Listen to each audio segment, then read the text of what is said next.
Hello साथियों, मैं BL लूणा मेरे यूट्यूब चैनल स्टडी टाइम में आपका हार्दिक स्वागत करता हूं।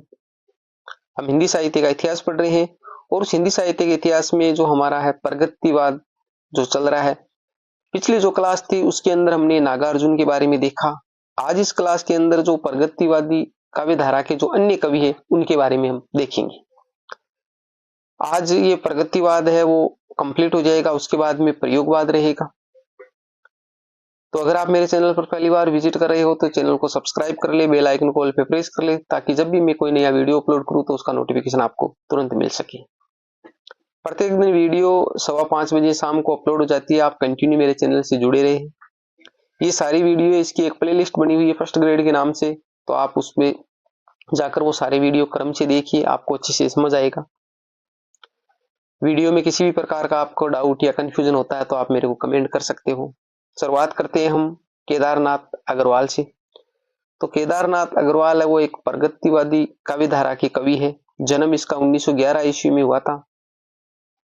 मृत्यु इसकी 2000 ईस्वी में हुई थी। मैंने आपको इसका एक छोटा सा सूत्र भी बनाया है। अज्ञेय ने केदारनाथ में नाग और शेर को लड़ाया। यानी अज्ञेय ने केदारनाथ में नाग और शेर को लड़ाया। तो अज्ञेय का मतलब हो गया सच्चिदानंद हिरण्यवास्य अज्ञेय। केदारनाथ अग्रवाल हो गया, नाग से नागार्जुन हो गया और शेर से शमशेर बहादुर सिंह हो गए। ये चार है। इन चार की जो जन्म डेट है वो 1911 ईस्वी है। मृत्यु 2000 ईस्वी है। मृत्यु सबकी अलग अलग है, ये सिर्फ जो जन्म डेट है उनसे संबंधित ही है। प्रमुख रचनाएं हैं नींद के बादल 1947 ईस्वी, युग की गंगा 1947 ईस्वी, अपूर्वा 1984 ईस्वी, फूल नहीं रंग बोलते हैं 1965 ईस्वी,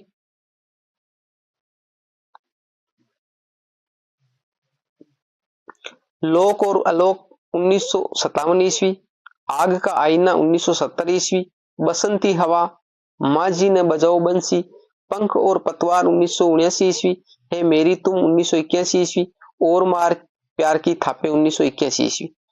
देखिए ये जो रचनाएं उनके आगे जो ये सन लिखी हुई है, सन के बारे में बहुत ही कम पूछते। ये जो कवि है इनकी रचनाओं के बारे में पूछते हैं कि रचना किसकी है, या फिर ये इनमें से इनकी रचना नहीं है। तो जैसे मान लिया 3 रचनाएं जो अभेद होते हैं उनमें 3 ये दे देंगे, फिर एक दूसरी दे देंगे। तो आपसे पूछ लेंगे निम्न में से केदारनाथ अग्रवाल की रचना नहीं है, या जो है वो पूछ लेंगे। ऐसे क्वेश्चन पूछते, सन का है उतना लफड़ा नहीं होता है। मैंने यहाँ पर लिख दी है, आपको याद होती है तो आप याद कर लीजिए।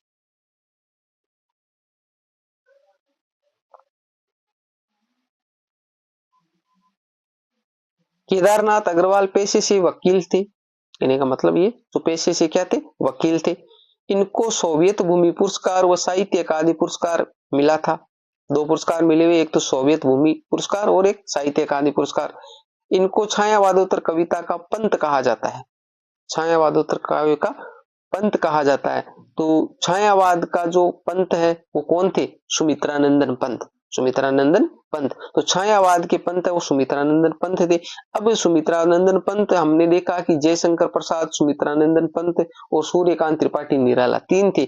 उनमें से वर्मा विष्णु मेष कहा गया था, इनको वर्मा विष्णु मेष कहा था। तो अब जो ये पंत थे सुमित्रानंदन पंत, ये छायावाद के उत्तरोत्तर यानी छायावाद के बाद के पंत है।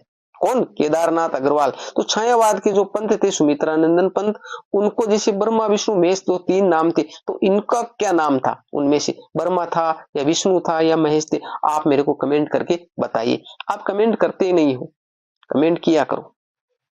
जो वीडियो पसंद आती है तो इसको लाइक भी किया करो। यानी आपके लाइक करने से, आपके कमेंट करने से आपका थोड़ा सा टाइम जाता है।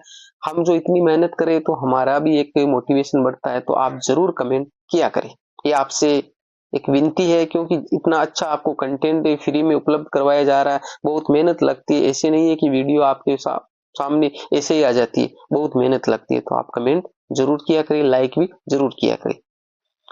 यानी जो आपकी जो सोच है ना उसको सीमित ना रखे कि हमारे एक लाइक करने से पता नहीं इनको क्या फायदा हो जाएगा। कुछ नहीं होने वाला। जैसे मैं भी ये सोच सकता था कि जो मेरी जो ट्रिकें बनाई हुई है, मैंने जो पढ़ा है, तो इनको बता देंगे तो ये याद कर लेंगे, कंपटीशन बढ़ जाएगा। कुछ नहीं होता है। जितना आप अच्छा करोगे तो आपके साथ में भी अच्छा होगा। तो आप सोच है वो सकारात्मक रखिए। अपूर्व रचना के लिए 1986 ईस्वी में साहित्य अकादमी पुरस्कार मिला है। यानी इसको 2 पुरस्कार मिले थे, सोवियत भूमि पुरस्कार और साहित्य अकादमी पुरस्कार। इनमें से जो साहित्य अकादमी पुरस्कार है वो 1986 ईस्वी में कौन सी रचना पे मिला? जो अपूर्व रचना है इनकी। आगे देखो, आगे डॉक्टर रामविलास शर्मा। जन्म की बात करें तो 1912 ईस्वी में इनका जन्म हुआ था, मृत्यु 2000 ईस्वी में हुई थी। केदारनाथ अग्रवाल की मृत्यु भी 2000 ईस्वी में, जन्म 1911 ईस्वी में। तो ये साथ साथ में, क्योंकि जो युग के कवि है जैसे प्रगतिवादी, तो इनकी जन्म डेट में ज्यादा फर्क नहीं आएगा, 2 4 5 जो सालों का ही जो फर्क रहता है। तो मृत्यु दोनों के साथ में हुई है और जन्म है 1912 ईस्वी में इनका, और उनका है 1911 ईस्वी। प्रमुख रचनाओं की बात करें, रूप तरंग 1956 ईस्वी, ऋतु संहार और रचनाएं आगे हैं। इस अकाल बेला में 1988 ईस्वी इनको साहित्य अकादमी पुरस्कार, सलाका सम्मान, भारत भारती पुरस्कार और व्यास पुरस्कार, यानी इनको जो ये पुरस्कार दिए गए, इन पुरस्कारों के बारे में भी आपको अच्छे से ध्यान रखना है कि कौन कौन से पुरस्कार दिए गए। पुरस्कारों से संबंधित क्वेश्चन अक्सर पूछते। तो साहित्य अकादमी पुरस्कार मिला है इनको, सलाका सम्मान मिला है, भारत भारती मिला है और व्यास सम्मान मिला है। निराला की साहित्य साधना, रामविलास शर्मा की जो जीवनी लिखी है इन्होंने, जो निराला की साहित्य साधना। ठीक है, अब देखिए, एक होता है आत्मकथा, आत्मकथा और एक होता है जीवनी। आत्मकथा में क्या होता है और जीवनी में क्या होता है? जैसे आत्मकथा है तो उस आत्मकथा को जो खुद होता है, जैसे मान लिया मैं हूं, तो मैं हूं, मेरे खुद के बारे में जो लिखता हूं, मेरे जीवन का वृतांत, वो एक आत्मकथा है। यानी जो स्वयं लिखता है, स्वयं जो लिखता है वो क्या है? आत्मकथा है, जीवन का वृतांत। और उसी जीवन का वृतांत अगर कोई दूसरा लिखता है, जैसे मेरे बारे में कोई दूसरा लिखे, मेरे बारे में कोई दूसरा लिखे, तो वो क्या है? वो जीवनी हो जाती है। वो क्या हो जाती है? जीवनी हो जाती है। तो दूसरा लिखे, समझ में आ गया? दोनों ही जीवन का ही वृतांत होता है। आत्मकथा में भी वही चीजें होती है और जीवनी में भी वही होती है। जब स्वयं खुद लिखता है तो वो आत्मकथा हो जाती है और उसके बारे में कोई दूसरा लिखता है तो वो जीवनी हो जाती है। बाकी जो ये गद्य विधाएं हैं, आत्मकथा, जीवनी, रिपोर्टाज, ये सारी है कहानी, उपन्यास, हम आगे देखेंगे। तो जो निराला की साहित्य साधना है वो एक क्या है? जीवनी है, क्योंकि इसने लिखी है, इन्होंने लिखी है, तो इसलिए ये क्या हो गई थी? इनके द्वारा लिखने पर ये क्या हो गई थी? जीवनी हो गई थी। और अगर वो खुद लिखते निराला तो क्या हो जाती? आत्मकथा हो जाती। तो निराला की साहित्य साधना पर 1970 ईस्वी में इनको साहित्य अकादमी पुरस्कार मिला है। आगे देखो, शिवमंगल सिंह सुमन। शिवमंगल सिंह सुमन, जन्म इसका 1915 ईस्वी में हुआ था और मृत्यु 2002 ईस्वी में हुई थी। तो जन्म में मृत्यु में कोई ज्यादा फर्क नहीं, उसका जैसे 12 था, इसका 15 हो गया, और उनकी 2000 में मृत्यु हुई थी, इनकी 2002 में होगी। तो आप क्रम से याद करोगे तो ये इनकी जन्म डेट और मृत्यु डेट भी याद हो जाती है, कोई ज्यादा दिक्कत वाली बातें नहीं है। शिवमंगल सिंह सुमन। अब प्रमुख इनकी रचनाएं हैं, हिलोल, जीवन के गान, प्रलय सर्जन, मिट्टी की बारात, 5 खंडों में।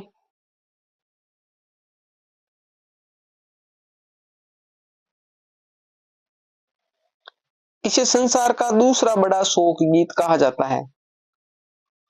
इसे संसार का दूसरा बड़ा शोक गीत कहा जाता है। किसको? मिट्टी की बारात को। तो अब पहला शोक गीत कौन सा है? पहला शोक गीत, भाई ये तो दूसरा है, तो पहला कौन सा है? मैंने आपको पढ़ाया है,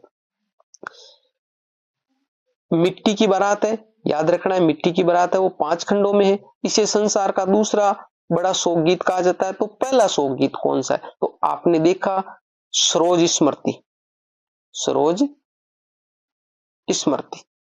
अब सरोज स्मृति है, वो क्या है? किसकी रचना है? किसकी रचना है? ये रचना है निराला की।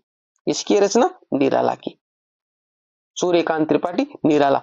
ये पहला शोक गीत है संसार का। इसको किसके आधार पर लिखा गया? जैसे भाई निराला ने लिखा है, तो निराला ने किसके लिए लिखा था?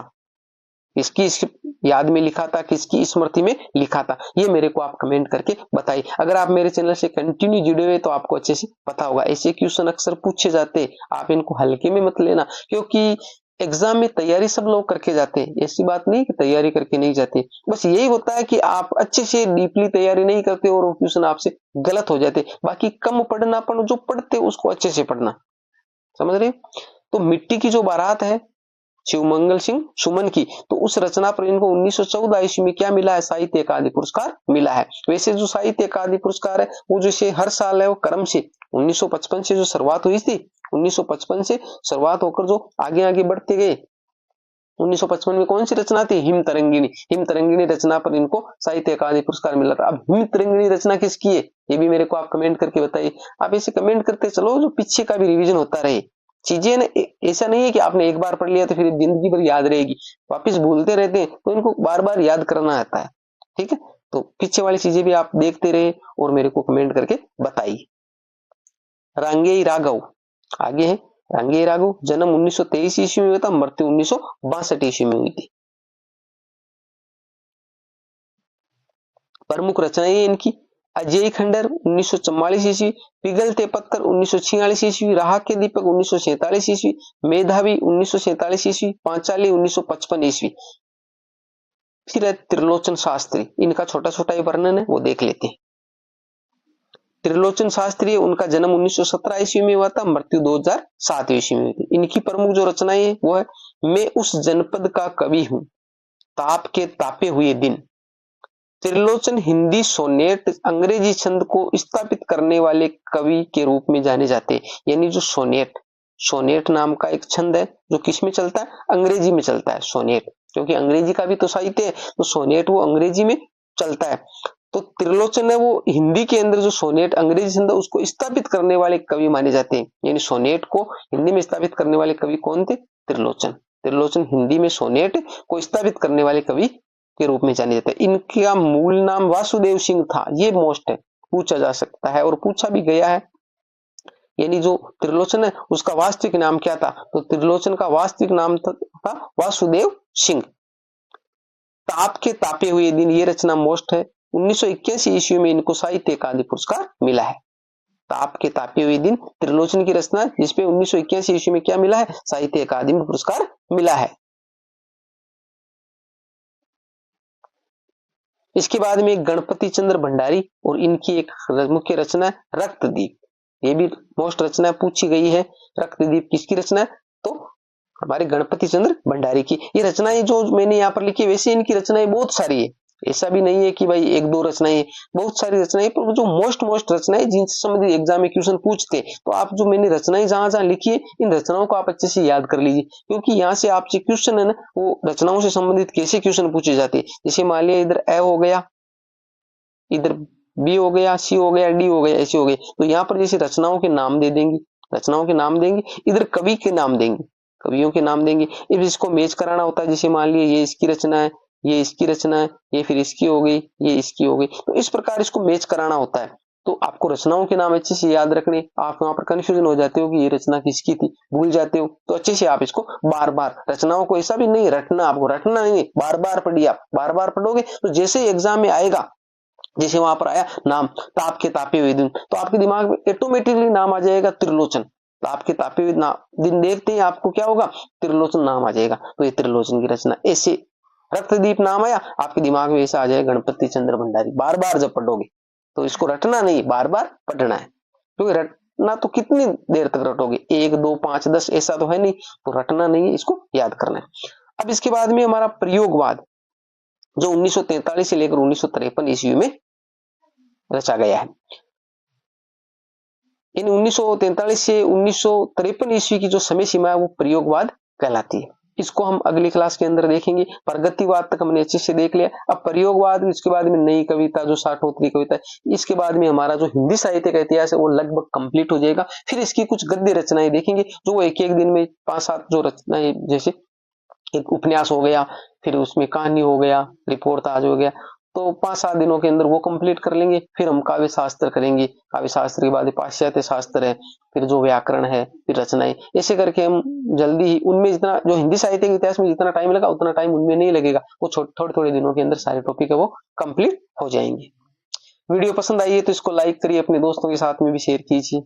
मिलते हैं अगली वीडियो में, तब तक के लिए जय भीम जय भारत। चैनल को सब्सक्राइब नहीं किया तो सब्सक्राइब जरूर कर ले।